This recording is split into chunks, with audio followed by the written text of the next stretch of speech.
lecture, we will review what is the psychology of work and why is it important? An article by NeuroLaunch in 2026.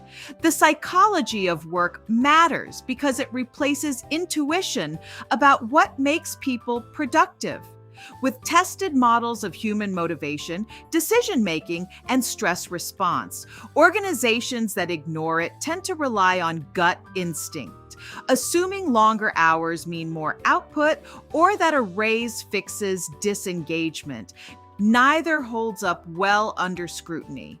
What makes the field genuinely useful is its refusal to treat employees as interchangeable units of labor. A person's cognitive load, emotional state, and sense of control over their own work all shape performance in measurable ways. Understanding the mind's role in shaping workplace behavior gives organizations a much more accurate lens than productivity software or personality quizzes ever could. This isn't academic navel-gazing either.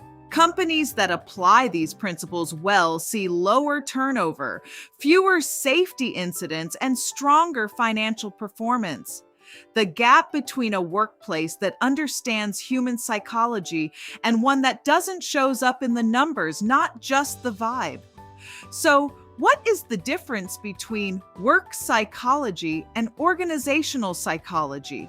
Well, work psychology and organizational psychology overlap so heavily that people use the terms interchangeably, but there's a real distinction worth knowing. Work psychology, often called IO psychology, covers the full spectrum: individual cognition, job design, selection, training, and organizational systems. Organizational psychology is the narrower half, focused specifically on group behavior, culture, and leadership within organizations. The distinction between industrial and organizational psychology matters more in academic and consulting contexts than in day-to-day HR practice, where the two blend together constantly. If you're hiring a consultant to fix your hiring process, you want someone grounded in the industrial side. If you're trying to fix a toxic team culture, you want the organizational side. Most practitioners today are trained in both, which is why IO psychology principles for workplace performance show up everywhere from recruitment software to leadership coaching.